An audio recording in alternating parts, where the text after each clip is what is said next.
Just sitting here kind of catching up on my reading. You know, this book got some mighty scientific ideas about farm animals in it. I suppose that highfalutin stuff's all right, but I've always kind of strung along with Uncle Fudd. Uncle Fudd always says you can catch more flies with honey than you can with vinegar, and he was right. At least that's the philosophy I use on my farm, and it pays off. You can always get more out of a happy animal. Now you take my hogs over there.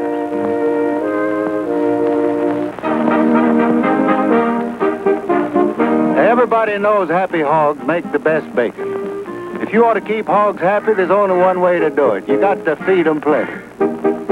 Now, take this old sow here. She eats from sunup to sundown without stopping, except maybe bite between meals. She just eats.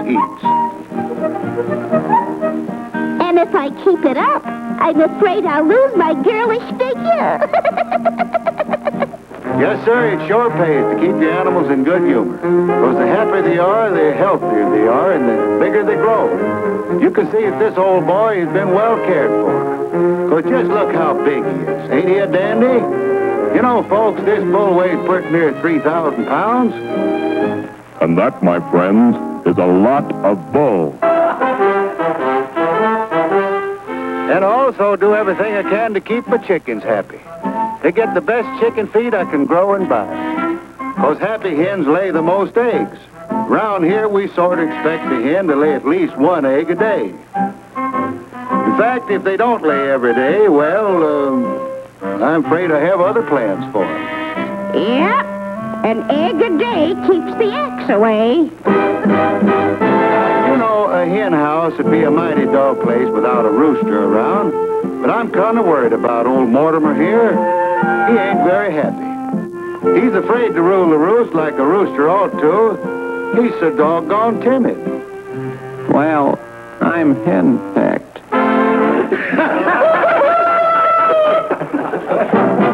Now, before we leave the poultry yard, I want to show you all some mighty fine geese. I always like to keep my geese happy, because I know that someday they'll make me happy. Yep, there's nothing I like better than a nice roast goose with cranberry sauce. Now, here's a fine fat bird. I wouldn't be at all surprised if he turned up on the dinner table some Sunday. Uh-oh. It looks like my goose is cooked. Yes, sir, I try to give my livestock every modern convenience. For instance, my dairy cows over there. You know, if a cow ain't contented, she won't give enough milk to make cream for your coffee. Sometimes I get kind of aggravated at my animals. The other day I bought some of that new DDT to keep the flies from bothering old Bessie here, but you know, she didn't like that stuff. She won't have nothing to do with them newfangled doodads. Oh, I'm old-fashioned. I still swat 'em with my tail.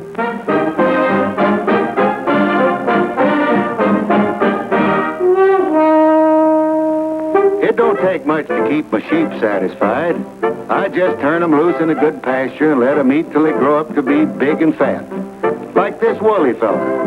Now just look at this fine animal. Ain't he got a dandy coat of wool? And he's a big husky critter, too. Yep, I'm all wool and a yard wood.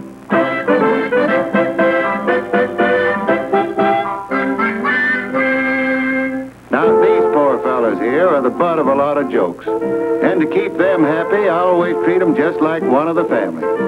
'Cause after all, this poor billy goat can't help being so unpopular.